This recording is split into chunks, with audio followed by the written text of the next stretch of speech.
Ox. Hey. Ox. On our play for this week, it's Oxtail. Also, even Sony thinks it's a bad idea for PlayStation to stop making Blu-rays. Well, what didn't you know?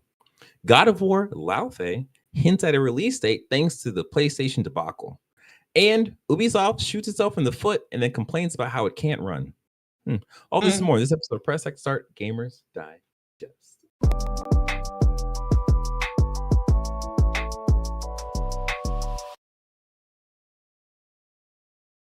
What's up, everyone? I'm your host, DJ, aka Sexy Bad Choices. And I am joined by MF Ross. What does the MNF stand for? I got nothing. Okay. That's fine. Money and fame. Oh, money and fame. Look at that. Which I have none of. Oh. Hey, you're famous to us. Give a shit about that. You're right. Last up but not least up. We got Members Mark, mango slices. Oh my gosh. Look at this man got a brand deal already. That's crazy. For dried mango at that. Hey, it could be worse. It could be for watermelon. Right. Dried watermelon strips. Catch it here at Press X Start Gamers Digest. All right, now you know who we are. This is Press X Start and who we're sponsored by, apparently. This is Press X Start Gamers Digest, a video game news podcast that breaks down the latest gaming news from our point of view as gamers. We are live on YouTube every week when we can make it because, man, life is hard. But listening to us is easy. Yes, it is. Don't forget, you can help us by subscribing, by liking this video, and hit that notification bell. If you are listening, thank you for 1. 2, tell a friend, tell anyone that's around you, and leave us a review. Let us know how we're doing. Thanks. Third up, we have a Discord. You can join in by going to pressx2start.com/Discord. Discord. Thanks. All right. Out the way, let us jump into the gaming news because, man, it just continues to be bad news. Number 1, President and CEO of Sony sells 225,000 shares. This comes to us from Quiver Quantitative. There's no person. All right. So Hiroki Totoki, nailed it that last time. The president and CEO of Sony sold 225,000 shares of his company on July 3rd for an estimated $4,729,500. We received the data on the trade from a recent SEC filing. This was a sale of approximately 56.5% of their shares in this class of stock. So more than half of their stock they sold after the PlayStation announcement of them basically stop making discs. To go along with that, Kenichiro Yoshida sold 400,000 shares for an estimated $9,044,000. And then Tsuyoshi Kodera, I don't know, Chief Digital Officer, CDO, has made 0 purchases and 2 sales, selling 68,500 shares for an estimated $1,443,215. So basically, the bigger ups looked at this as an opportunity to sell their shares because they're obviously confident on how Sony is going to do with them no longer making Blu-ray discs. Or he was getting out before the storm. Yeah, which is also a bad thing. Like, what I find interesting about this is, what does PlayStation see in stopping production of their discs that they think is more valuable than what the parent company Sony sees? Or is this just part of the whole thing where, because like this is just confusing to me that they sold so much stock after PlayStation's announcement about not making physical discs.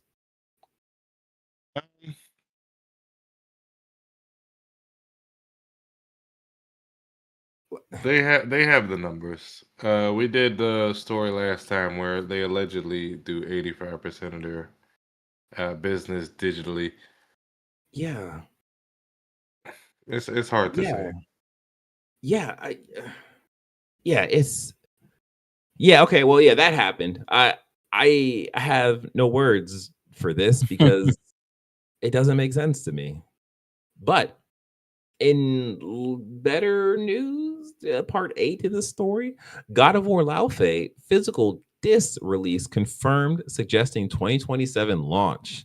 This comes to us from IGN by way of Michael Crip. Sony Santa Monica Studio. Ooh, that is my child. Shrink got it. Star. Sony Santa Monica Studio has confirmed God of War Laufey will be available on disc, suggesting its launch will arrive in 2027. So, the reason why people are making this jump, this conclusion, is that on Twitter, I believe Sony Santa Monica did come out and say that God of War Laufey will be available on disc. And we know that from the PlayStation announcement, this production will end on January 1st, 2028. So people are assuming if these two dates are correct, then the game has to come out before January of 2028 because PlayStation is not going to make this for their games after that point. So that's where people came with this whole thing of like, okay, the God of War Laufey is coming out in 2027. It's probably gonna be like a November, December drop. That's crazy. I can see that for sure. I feel like that game can probably even drop earlier than that for the fact October? that I mean, like, Or you talking about earlier than that? like for their presentation, they just showed us the beginning of the game. Not even a vertical slice, just the beginning of the game. Like when usually in game design, game development, Yeah. the beginning of the game is usually the last thing that's worked on because you make different decisions throughout the game, so you're able to better you have a better idea of what you want to do for the beginning of the game. So that ends up being the thing that's like the last thing that's worked on beyond bugs and stuff. So for them to just show us that, it's just like you guys are like really far into this game. But yeah. Yeah, that's kind of it for this story. It's just a little a wink and a nod of like, oh, so seems like this game's gonna be coming out next year, which is good. Which I think a lot of us guessed anyways with what we saw from that presentation. And then the part B of this whole PlayStation debacle thing is this comes from the EU. No, we cannot force Sony to make physical games. No, to keep making physical games.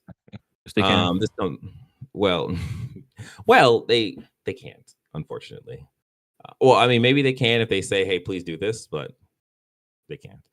This comes to us from PCMag by way of Will McCurdy.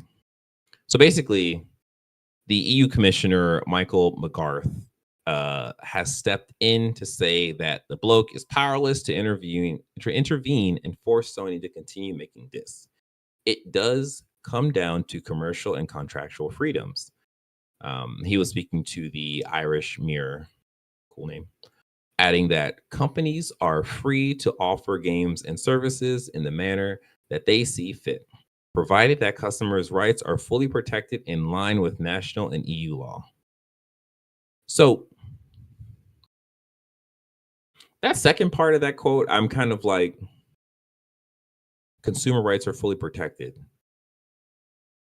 Well, I guess mean, if they change, we don't have a right to physical. yeah, discs. I was gonna say, Like, people don't like the shit, but yeah. All you have to do is also change the EULA, and then it's just like, all right, well, yeah, you're buying a license, so they don't have to change EULA. It's already in there. It's been there for decades. Like, you're right. Not to seem like a fucking I don't know what you want to call it, but like it's been in there for quite a while now. Yeah, no, you're right, but yeah. So yeah, it. So let me ask you guys a question: do you think the potential for PlayStation to be like, you know what, guys, we were wrong. We messed up on this decision. We're gonna continue making physical discs. I don't know, past 2028. I think it's a bad idea because a lot of the physical copies, when they did like the Ultimate Edition, came with figures. They're pretty much I mean, they can not. still do that. I mean, who really wants to? You telling me I can get a digital, and then I got to pay something extra for the statues?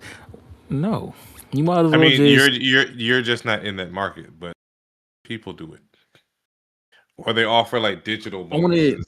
I want all in one. I want the physical copy and the statues all for one thing. Not a separate. That's like when they have Apple and they said, "Oh, you have this product, but you can get another product to addition to it for a couple more bucks." Or when PlayStation did the Slim version, and then they said you can get the disc hardware to attach it. That's more money. So wait, is your issue? What is your They're issue? they're no, are they not losing money in a way if they can just Apparently, the money that they're losing from going digital only, it is almost like when companies get fined, but it's not enough of a fine to matter. They just factor it into the cost of doing business. It's kind of like that. So the money lost isn't enough to, they have forecasted that there'll be backlash, but I imagine they'll have some crazy ass exclusive to launch the PS6 with, where people will just be like, yeah, because okay, then now I understand the line of thinking. wouldn't it be just straight discless versions for the PS6? Since 2028 will be the ending of physical copies. So that's one of the speculations, is that the PS6 is going to release without a disk drive. What? I don't see it being a speculation. It'll be. Yeah. What would be the point of it launching with a disk drive if they're getting rid of discs? Exactly. Like, what I can see happen that would make the most sense is that it does launch with it. It launches without a disk drive, and then they're just like, you can just hook up your PS5 disk drive to it and play your PS5 games that way. Because it's like that's already out there on the market. I can see them continuing to make that, seeing how they're not making any better Blu-ray discs, so that should work with the rest of their games. And just like, oh well, it's there. Yeah. Yeah, I don't see them reversing on this decision, because it just, like, in my mind, it would make them so much more money to not have to worry about a physical version. And if those numbers are to believe that 85% of their player base is digital, then the 15% of the market that is physical will either switch over and convert, or not, and find different ways of playing games.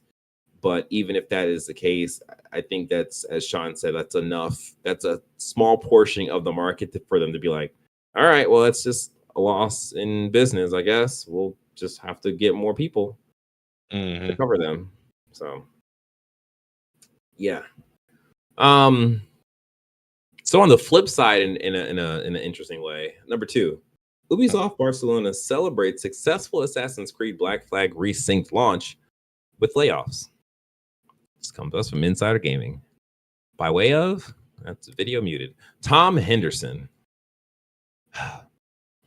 Announced on June 10th, 51 employees at Ubisoft Barcelona faced layoffs, with those who spoke to Insider Gaming saying the layoffs felt premeditated and were going to happen no matter how successful Assassin's Creed Black Flag Resynced was.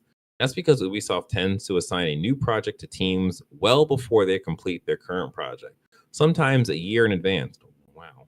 However, despite the Barcelona team rising concerns about not being assigned a new project as far back as summer of 2025, no such assignment was given.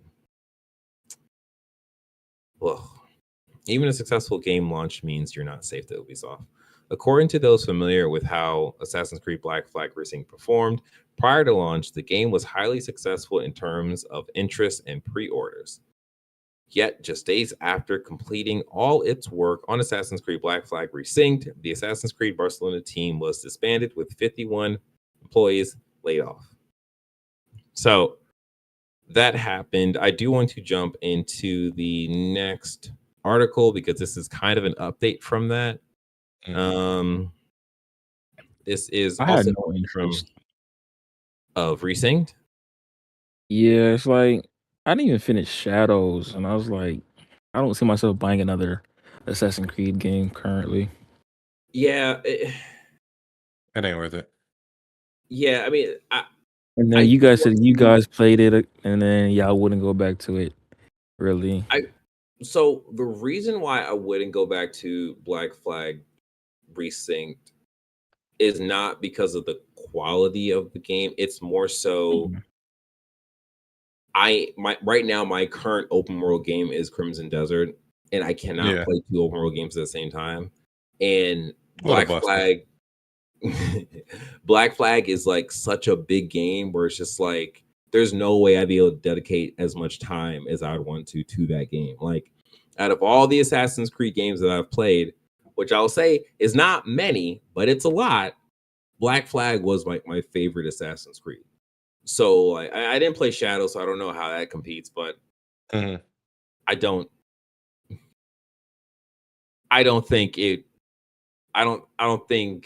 it would be like, oh, this is better than Black Flag kind of thing, because Black Flag offered so many different things you can do, like ship combat or naval combat, and it was actually good.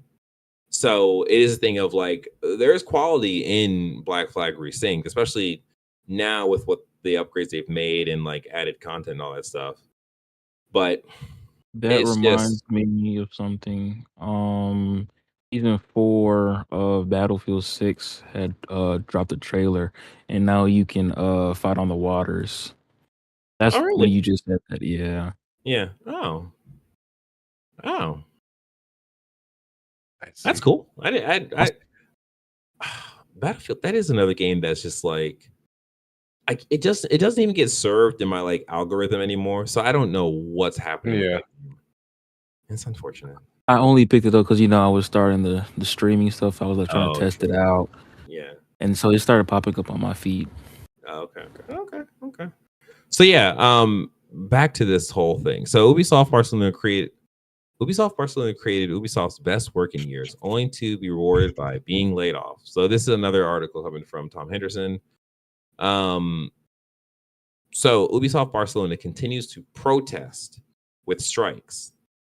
So the studio is protesting to try to get a better outcome to them being laid off and all that stuff. So I am jumping through.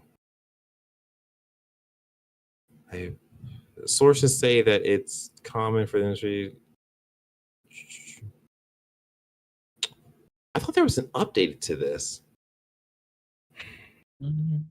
All right, well, that's unfortunate. I definitely thought there was an update to this, and doesn't seem like there is. So they're still striking.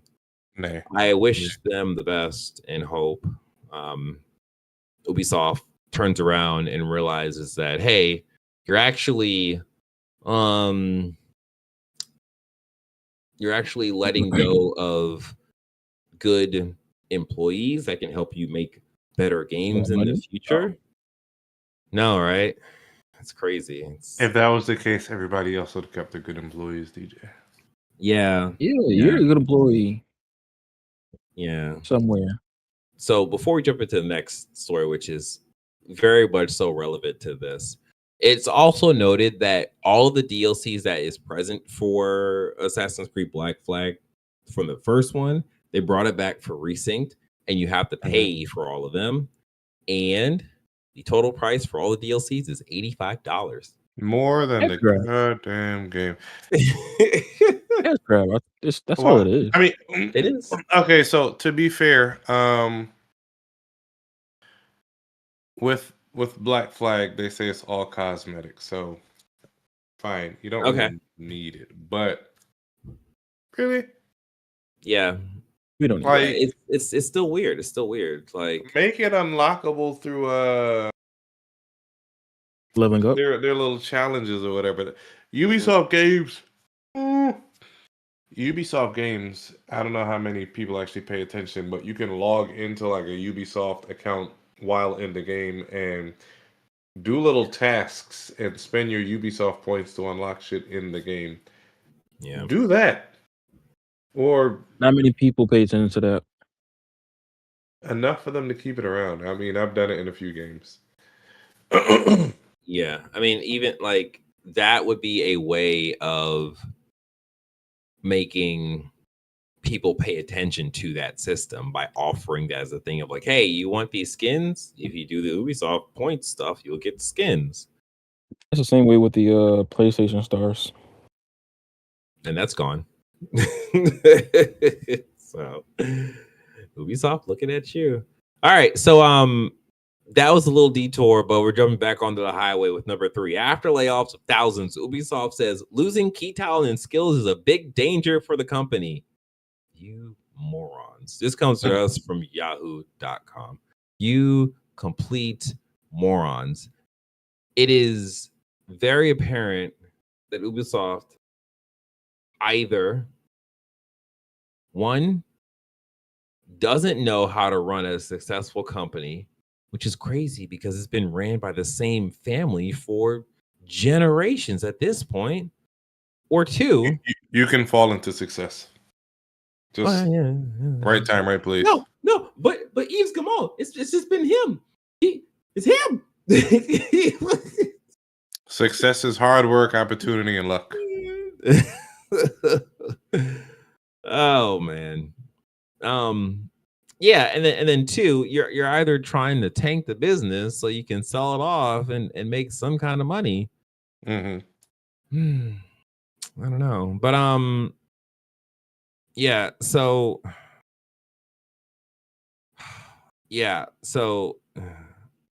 this is just this bothers me because everyone, us, any podcast of substance you listen to, when they're talking about these layoffs, they also talk about the fact that you as in the the publishers. No, not the consumer. The publishers are essentially tanking their own studio's ability to make quality games in the future because you are letting go these people who have the experience to make quality games for your future. This is why I keep saying AI needs to slow down. Because a lot of these companies might use AI cannot replace what game developers are doing. Like it's not anywhere near. No, it can't. they did that for the media, for like the TV shows. I'm pretty sure it's possible for games. No, it's not. The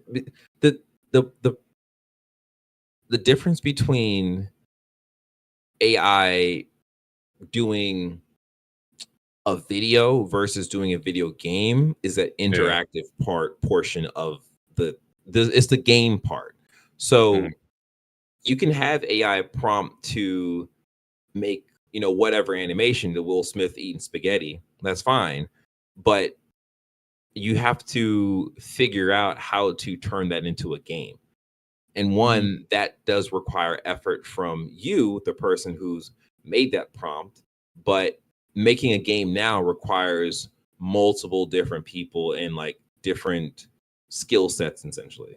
So it's like AI cannot just make a game. And I mean, yes, but no. I hear where you're going with it. Yeah. Yeah, like it could try. AI can try to make a game, but it's advancing so rapidly. I can't say that it won't ever be able to do that.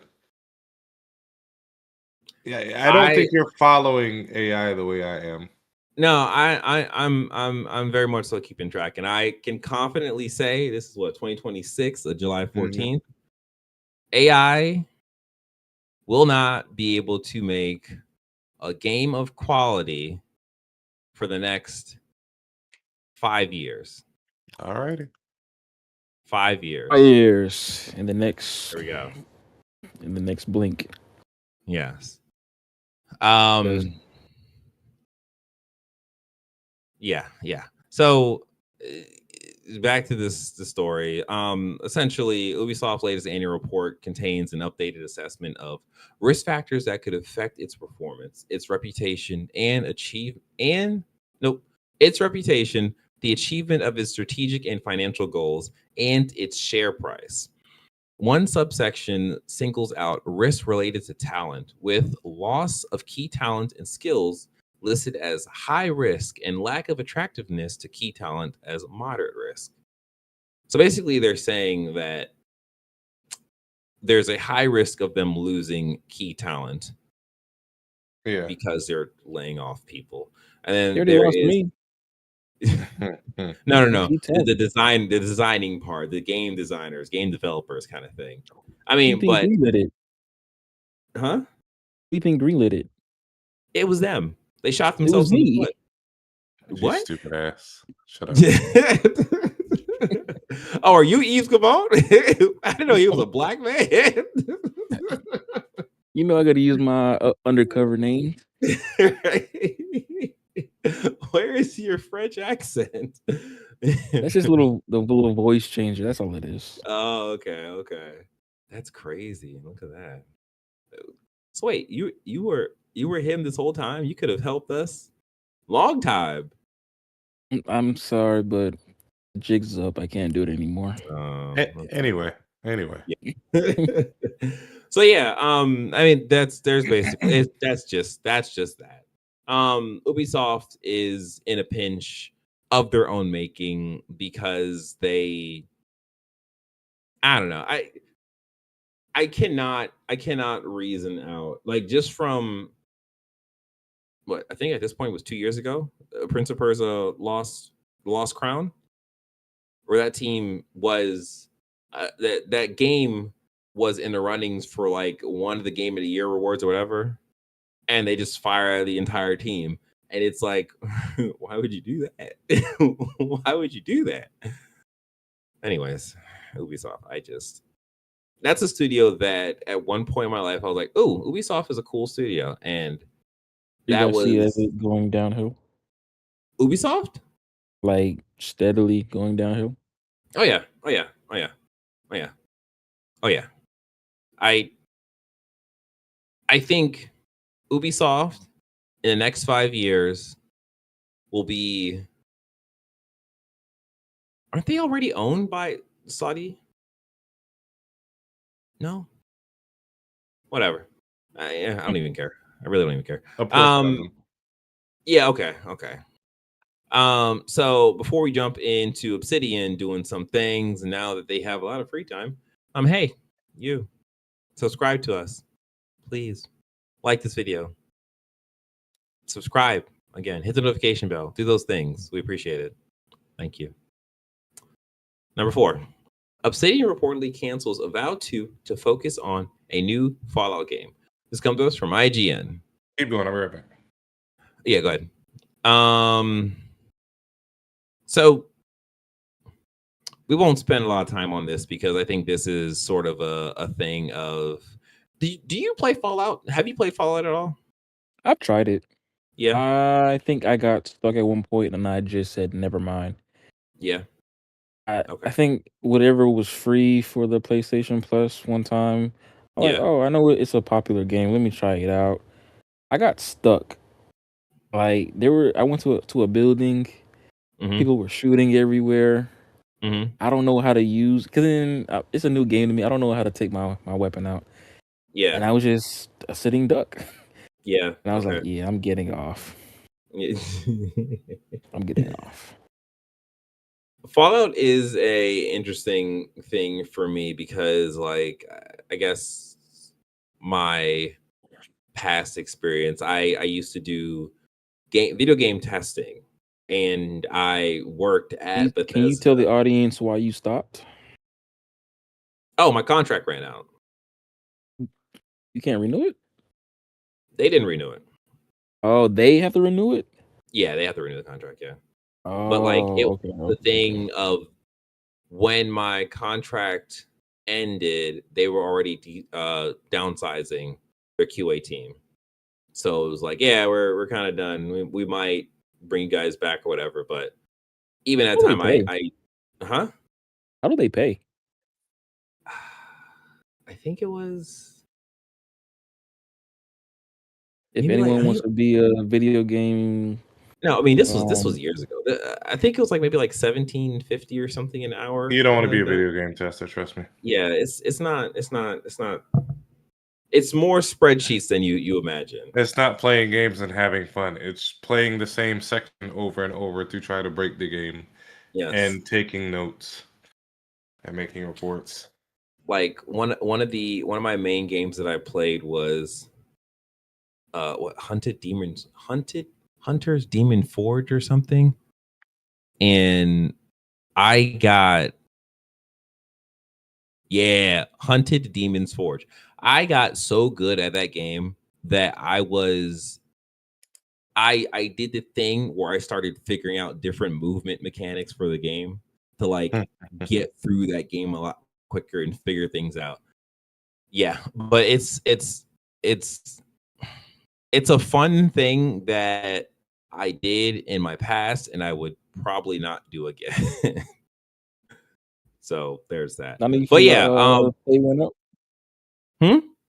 Not even the pay rate went up. No,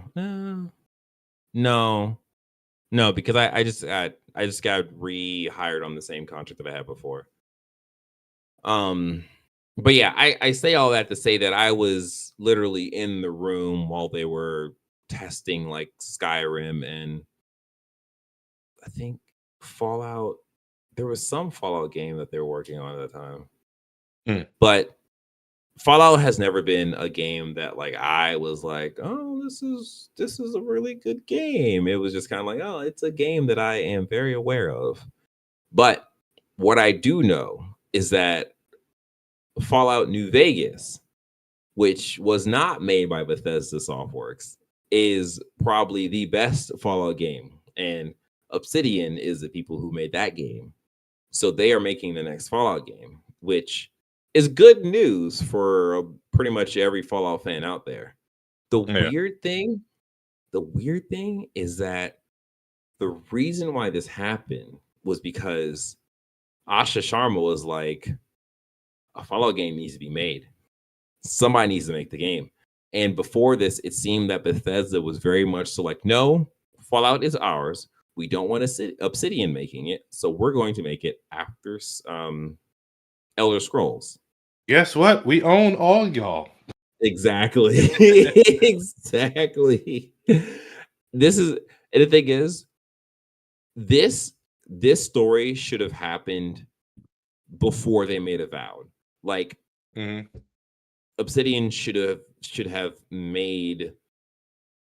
been brought onto Xbox, Microsoft, and they should have started making a Fallout then. So it's a weird thing of like, hey, Asha Sharma's kind of doing somewhat good things. This is just shrouded by the fact that she's also firing a total of 3,200 people. Yikes. So there's that. So again, I got nothing further other than that. Number 5, Call of Duty Black Ops 1 plus 2 ports arrive on PS5, costing $40 each and do not include DLC. This comes us from Kotaku by way of Zach Swisen. So yeah, this has also caused a little bit of a backlash between also the game is filled with cheaters. Like in the past, they just all came back, and it seemed that like nothing was really done on that end to prevent the cheaters from coming back. It sounds like they did it on 1-to-1 port. They just upscaled the shit. Remember when they said they didn't look weren't gonna do remember when they said they weren't gonna do yearly Call of Duty games anymore? They say a lot. Oh Yeah, well, they did I mean say that that at one point. oh that was from Phil. That was from Phil. And then it kept going. Oh yeah. He realized that he didn't know what he was talking about. So yeah, that's unfortunate. But this this whole Call of Duty thing kind of created a little bit of a ripple in the whole PlayStation no disc, no buy boycott that was supposed to happen with the whole physical disc thing. And the thing that we all have to remember is that the internet is a vocal minority. And when people start this stuff, they don't realize that as a consumer, they don't realize what they have started. Wait, so what? They didn't realize what they started? No. It's not even that. That's what I thought you were saying. Oh no, it's the fact that people will boycott something until that something gives them what they want. And then they're like, you know what? Yep. They're like, hey, you know what? I'm gonna get this thing, and then I'll be right back over there with you guys boycotting. And it's just like people love Black Ops 1 and 2. It's almost like PlayStation. Those were my favorites, but I didn't buy them. Yeah. Yeah. I mean, I wouldn't put it past. Well, actually, no, because that'd be like PlayStation in cahoots with Xbox to like put something like this together. Or I guess Microsoft to put something like this together, which I doubt that's the case. It's probably just a interesting coincidence that they drop their disc news and then this comes out and it's like people are buying this up because they love themselves some Call of Duty. Yeah. And then number 6, John Carmack responds to id Software layoffs via X. I'm not going to read this because this is a pretty long thing, but he basically says that like he's not angry by the layoffs. He's not angry by the layoffs. He's saying that he understands the business side of it, and he's assuming, because he doesn't have the numbers, he's assuming that id Software is probably a marginal company, meaning like they're not really making a lot of money. We do know that the Dark Ages sold about 1 million copies, which is not a lot in the context of things. So, and they also have to consider Game Pass and the fact that people just play it on Game Pass because Game Pass is free for all intents and purposes. So yeah, he's basically saying that like he feels sorry for the people who have lost their jobs and stuff, but he can't necessarily be mad because he does understand the business reality of Microsoft and what they're doing. And I don't know. Games are competing with every other option for spending your leisure time and money, and the competition is brutal. Yeah. Social media is bigger than it has ever been. Yeah. And there's a whole market coming out. And there's a whole market of people just watching someone else play the game. Mm-hmm. If there's 10,000 people watching one person play a game, that's a lot of potential sales lost if they don't even want to bother buying it. Yeah. That's how I used to be before I got a console.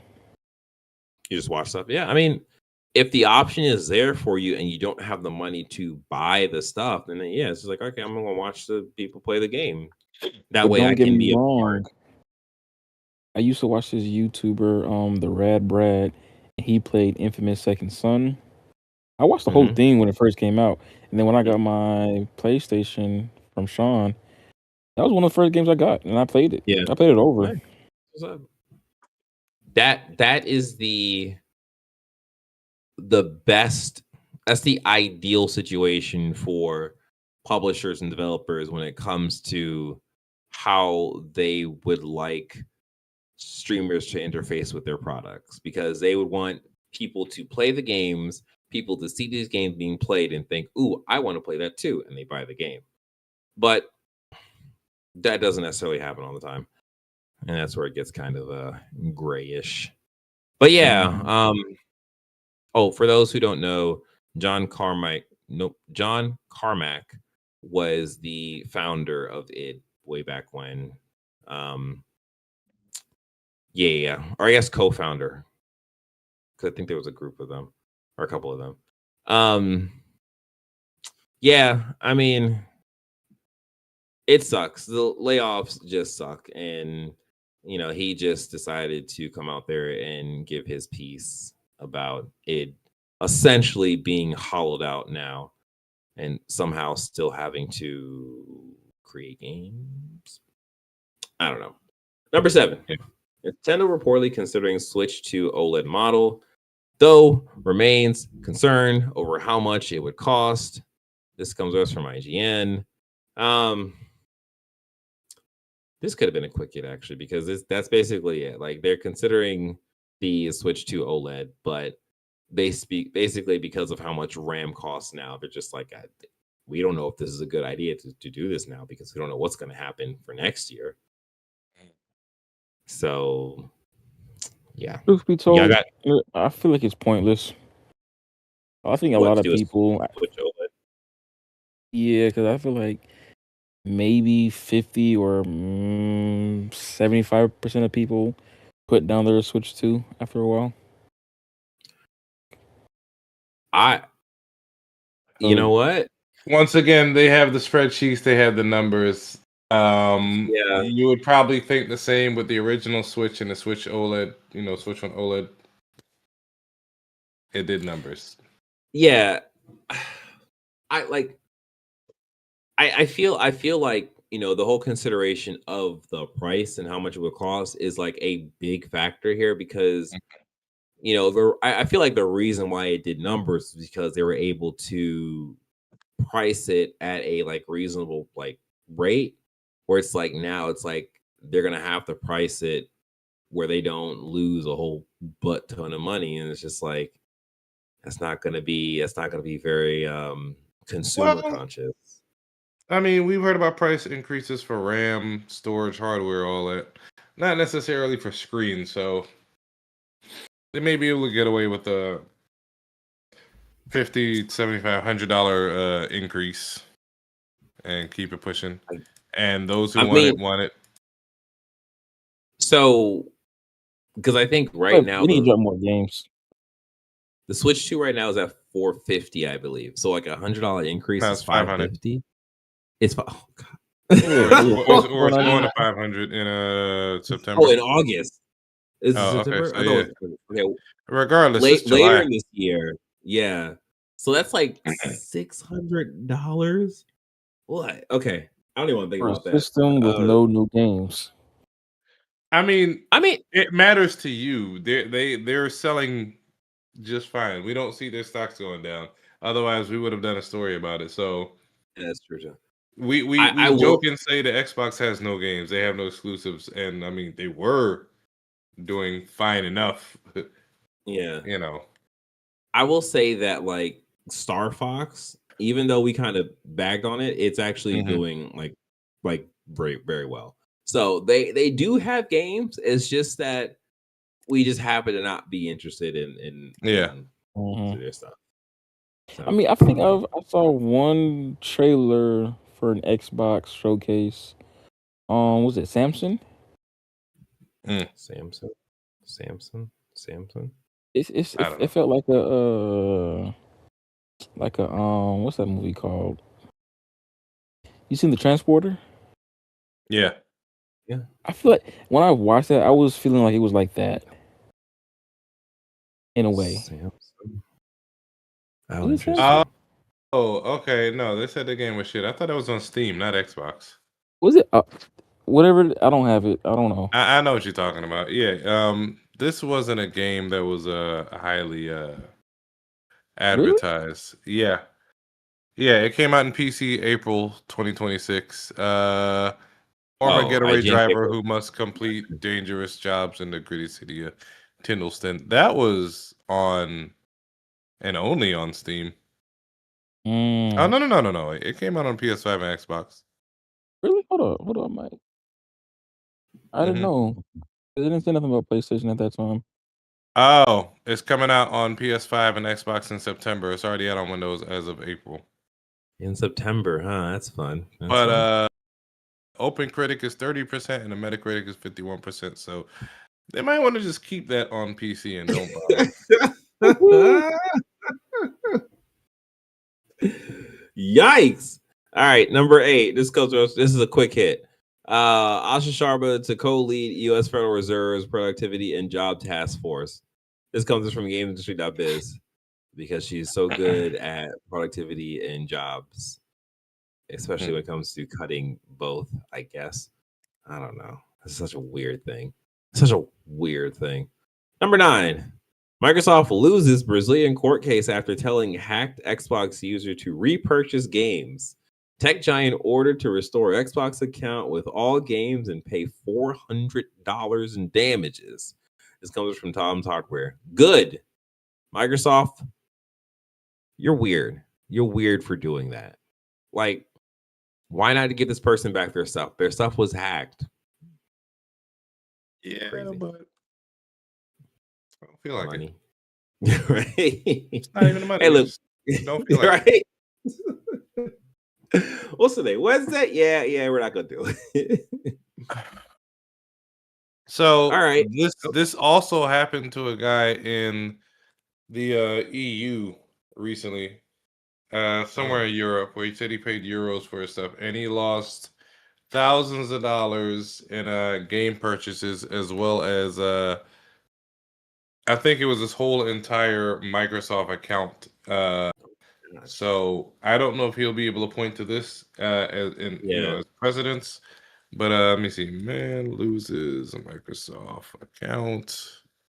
I hope so. Games and a baby and his like kids' baby pictures and all that. Let me see. Yeah. Why were they on this console? Microsoft deletes 25-year-old account with thousands spent on games and his son's baby pictures after it was hacked. So this happened within the past couple days. Yeah. When did he post this? He posted this this morning at 2 a.m. So today. Oh. Yeah. Wow. All right. Well, that is it for the stories for this week. Let us talk about the games we've been playing. Sean, what you been playing? I haven't really touched too much in Mario Tennis. I need to finish it. I just don't like how slow everything is, how tutorialized everything is. Like, some people don't pay attention. I get that they're trying to expand their market and reach everybody possible, but it's too much hand holding in a lot of games. I do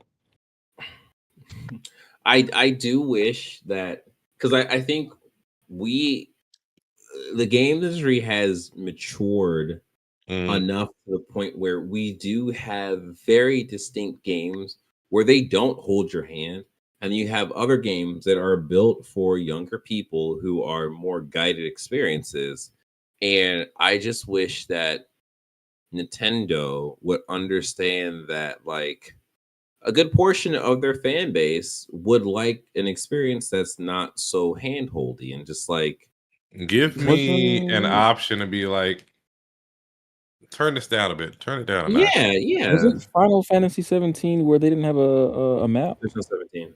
Mini Final map? Fantasy 7. I have no idea. I have no idea. I think I know what he's. Oh, you talking about 16?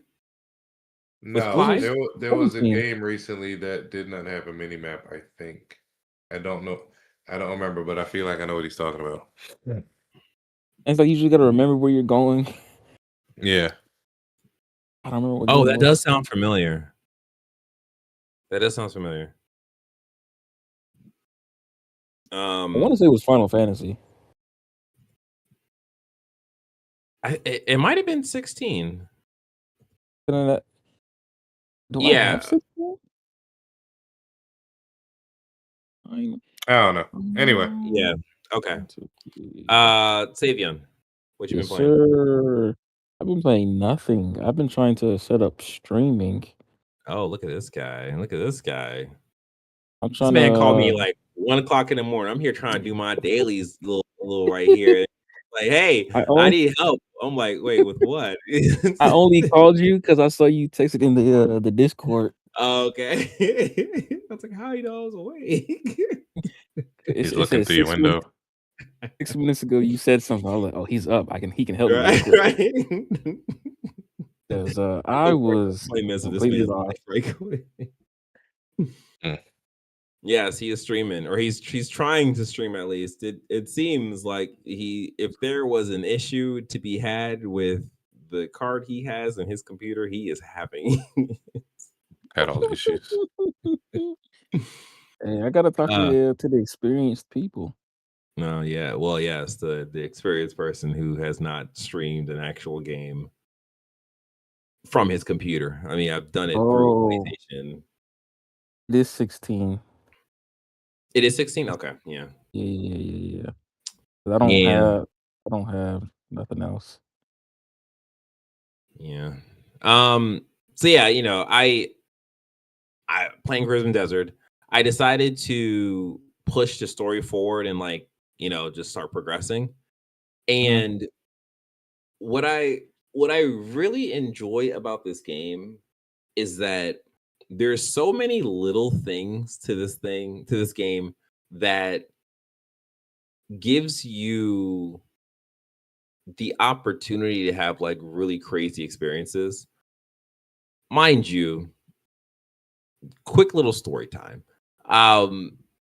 So at the Savion, you know this because you've played the game. Sean, you don't. I'm going to try to be somewhat descriptive so you can have an idea of what I'm talking about.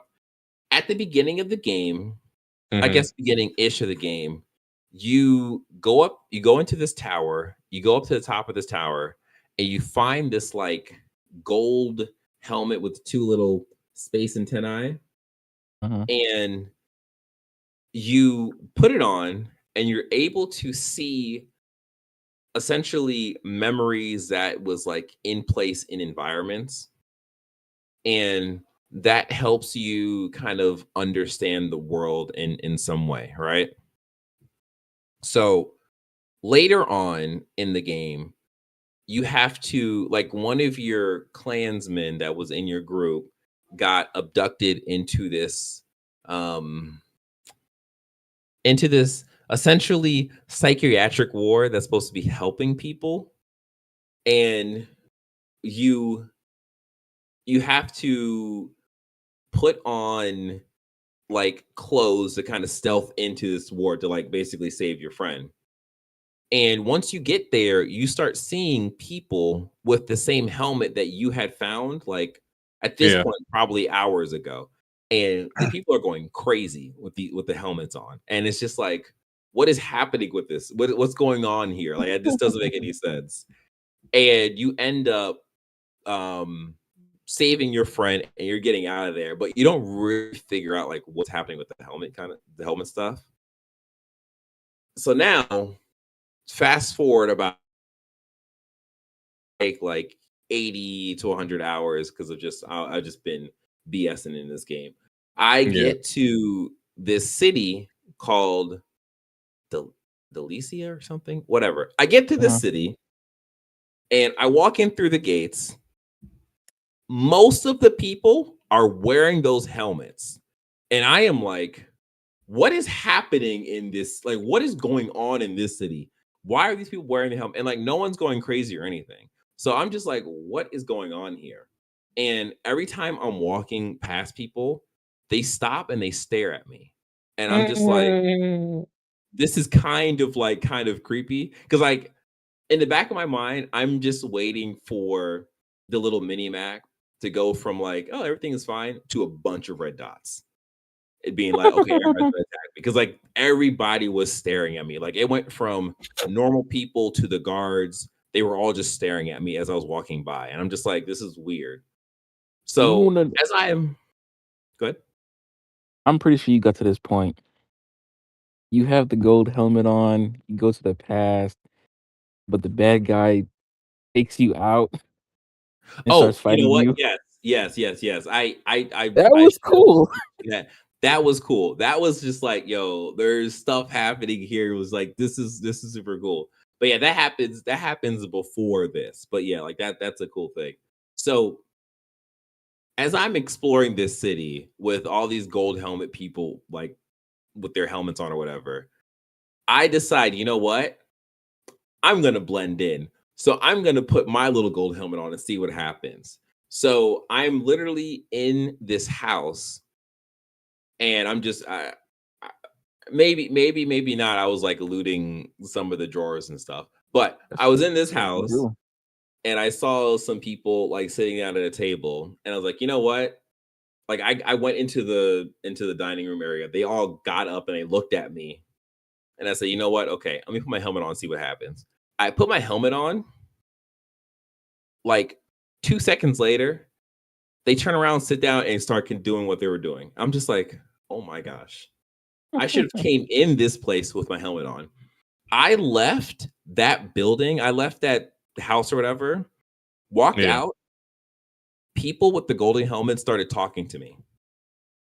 And I'm like, oh my gosh. So this whole time, good. It's a cult. Bro, I went up to the like main castle of this city. And I was supposed to talk to the king of the city. I get to the throne room. Lie to you not, I was like, oh my gosh, this is like the Wizard of Oz. This is legitimately like the Wizard of Oz. Because I get to the throne room and it is a giant floating head with green coloring. And I'm just like, oh, the whole city's like kind of brainwashed. I was just like, oh, okay. Oh. So I'm there to tell them news of like, things that are happening. There's this floating like war machine thing that we need help. They're abducting people. And they basically don't believe me and they send me down to the basement. I have to do other stuff. But that part, I got to finish all that. But it was just the fact that I walked into this city expecting it to be like a normal city, not knowing that there's just this whole like layer of like intrigue, mystery, like, and I feel like that is something that is just woven into this game in like different ways in different parts of this game. It's such a good game. Such a good game. But yeah,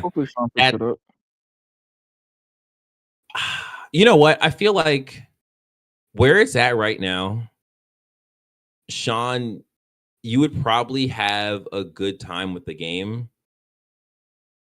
I doubt that. No. Hey, give it a try. No. You should game share with him, DJ. I'm not wasting my money. I'm not wasting my time. The game share thing wouldn't work just because of how big that game is, and like I couldn't just drop him in where I'm at because like that would be a terrible experience because it's just like okay, better than you. Of course I can. All right, we'll buy the game then, huh? But yeah. I continue to have a time in Crimson Desert. and it's usually good, usually positive. Sometimes I am getting jumped, and I'm just like, oh, I need to fight back. Let me fight back. But yeah. All right. That is for another time. Maybe later on after my Gundam dailies. But right now, this has been another episode of Press X Start Gamers Digest. We hope you enjoyed this episode as much as we enjoyed talking about, a lot of bad stuff. It's not been positive news, unfortunately, but we're still here to talk about it and make it a little better. You can make us a little better by liking this video, subscribing to the channel, and hit the notification bell. You can make us even more better, because I think that's proper grammar. It's probably not. I don't care. What are you gonna do? Huh? You gonna correct us? Do it. Comment below. Correct us. Thank you. Correct him. And what? Correct him. Correct who? Me. Anyway. Do it. You coward. Do it. All right.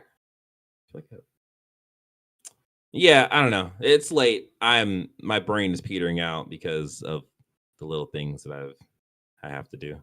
So bye. Adios.